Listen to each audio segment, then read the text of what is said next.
तो लीजिए, रेडी है super yummy and delicious peach ice cream. Peaches का सीज़न है तो मैंने सोचा क्यों ना पीच आइसक्रीम बनाई जाए और इसकी रेसिपी आपके साथ शेयर की जाए, और वो भी बिल्कुल इजी वे में। तो आइए चलते हैं इस आसान और मज़ेदार सी रेसिपी की तरफ। इसके लिए मैंने 4 बड़े साइज के पीचेस लेकर उनको अच्छी तरह से वॉश कर लिया है। अब इनका छिलका उतार कर इनको छोटे छोटे पीसेस में काट लेंगे। यहाँ पर मैंने पीचेस को छोटे छोटे पीसेस में काट लिया है। पीचेस में चूंकि थोड़ी सी खटास होती है तो इसकी खटास को बैलेंस करने के लिए हम इसको पैन में डालेंगे। पीचेस को डालते हुए हम फ्लेम को लो रखेंगे। इसके साथ ही 3 टेबलस्पून चीनी ऐड करेंगे और इसको अच्छी तरह से मिक्स कर लेंगे। इसको हमने इतनी देर पकाना है कि चीनी भी मिक्स हो जाए और पीचेस भी सॉफ्ट हो जाएं। चीनी को अच्छी तरह से मिक्स करने के बाद हम इसमें 1/4 टीस्पून सॉल्ट ऐड करेंगे और साथ ही 1 चुटकी दालचीनी का पाउडर शामिल करेंगे और इसको अच्छी तरह से मिक्स कर लेंगे और 7 से 8 मिनट के लिए लो टू मीडियम फ्लेम पर पकने देंगे।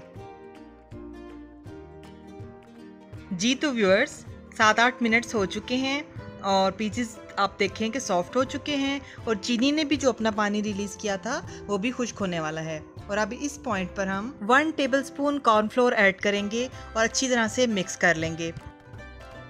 चम्मच मुसलसल हिलाते रहेंगे ताकि पीचेस नीचे ना लगें। 2 मिनट तक कॉर्नफ्लोर के साथ कुक करेंगे और फिर हम फ्लेम को ऑफ कर देंगे और इसको कम्प्लीटली ठंडा होने देंगे। ठंडा करने के लिए हम बर्तन को चेंज कर लेंगे। तो ठंडा करने के बाद मैं आपको दिखाती हूँ कि फिर आगे क्या करना है। जब तक हमारा ये मिक्सचर ठंडा होता है हम व्हिपिंग क्रीम को ब्लेंड कर लेते हैं और आज हम उसे ब्लेंड करेंगे ग्राइंडर वाले जग में जो सबके पास इजीली अवेलेबल होता है। मैंने यहाँ पर 1.5 कप व्हिपिंग क्रीम ली है। इसको जग में डालेंगे और इसको इतनी देर तक ग्राइंड करेंगे कि इसकी स्टिफ पीक्स बन जाएं। क्रीम जितनी ठंडी होगी तो इसकी स्टिफ पीक्स उतनी ही जल्दी बनेंगी। जी तो व्यूअर्स, देखिए कि क्रीम कितनी आसानी से और कितने अच्छे से व्हिप हो गई है और ये देखिए कि नीचे नहीं गिर रही। इसका मतलब अब ये बिल्कुल रेडी है। अब हम इसमें 1/2 कप कंडेंस मिल्क ऐड करेंगे और इसको भी मिक्स कर लेंगे। कंडेंस मिल्क डालने के बाद ब्लेंडिंग जार को बहुत ज़्यादा देर तक नहीं चलाना, बल्कि चंद सेकंड्स ही इसको मिक्स करना है। फिर इसमें 1/2 टीस्पून वनीला एसेंस डालेंगे और 1/3 कप पीचेस के चंक्स डालेंगे जो हमने रेडी किए थे और फिर से 30 से 40 सेकंड के लिए हम इसको ब्लेंड कर लेंगे। ब्लेंड करते हुए इसमें 1 चुटकी ऑरेंज कलर या येलो कलर जो भी आप डालना चाहे डाल सकते हैं, ये ऑप्शनल है। जी तो व्यूअर्स, ब्लेंडिंग के बाद हम इस मिक्सचर को एक बाउल में निकाल लेंगे और ये आइसक्रीम जमाने के लिए अब बिल्कुल रेडी है।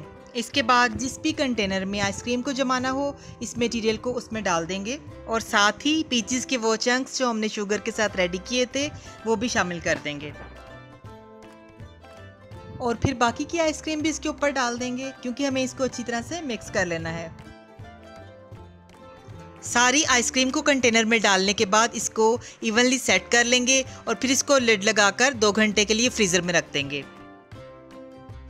जी तो व्यूअर्स, 2 घंटे हो चुके हैं। तो आइए देखते हैं कि हमारी पीच आइसक्रीम किस स्टेज पर है।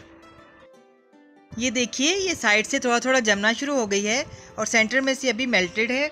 इसको हम एक बार अच्छी तरह से मिक्स कर लेंगे और दोबारा से लिड लगाकर 2 घंटे के लिए फ्रीजर में रख देंगे। जी तो मज़ीद 2 घंटे गुजर चुके हैं। तो आइए अब आइसक्रीम की कंडीशन देखते हैं। अब इसको एक बार फिर से हम मिक्स करेंगे और मिक्स करने के बाद इसको हम इवन कर लेंगे। मैंने आइसक्रीम को मिक्स करने के बाद इसको इवन कर लिया है और अब प्लास्टिक रैप के साथ इसको कवर करना है, इस तरह कि प्लास्टिक रैप इसके साथ टच करे और जो इजाफी पीस होगा उसको हम अंदर की तरफ फोल्ड करके सेट कर लेंगे और इसके बाद इसको लिड लगा के ओवरनाइट हम फ्रीज़र में रख देंगे। अब इसको फ्रीज़र में रखते हैं और मिलते हैं नेक्स्ट डे इसको मैंने फ्रीज़र से निकाल लिया है। तो आइए देखते हैं कि हमारी आइसक्रीम कैसी बनी। लिड को उठाकर हम प्लास्टिक रैप को निकाल देंगे। ये बहुत अच्छे से जम चुकी है। 2 से 3 मिनट के लिए इसको ऐसे ही पड़ा रहने देंगे और फिर स्कूप से हम इसको निकालते हैं और पिस्ता और बादाम के साथ गार्निश करते हैं। जी तो व्यूअर्स, कहिए कैसी लगी आपको पीच आइसक्रीम। आप इसको ज़रूर ट्राई कीजिएगा और ढेर सारी तारीफ़ें समेटिएगा। अगर आप मेरे चैनल पर नए हैं तो काइंडली मेरे चैनल को सब्सक्राइब कीजिए, लाइक कीजिए, अपनी फैमिली और फ्रेंड्स के साथ शेयर कीजिए और बेल आइकॉन पर क्लिक कीजिए ताकि जब भी मेरी कोई नई वीडियो आए तो आपको उसका नोटिफिकेशन फ़ौरन मिल जाए। इसके साथ ही मुझे इजाज़त दीजिए। अल्लाह ताला आप सबको भी और हमें भी ईमान, सेहत और सुकून की बेहतरीन हालत में रखे और दुनिया और आखिरत में इज़्ज़त अता फरमाए। आमीन। खुश रहिए, इंजॉय कीजिए, अपना बहुत सा ख्याल रखिए, हमें भी दुआओं में याद रखिए। मिलते हैं नई और मज़ेदार रेसिपीज़ के साथ। अल्लाह हाफिज़।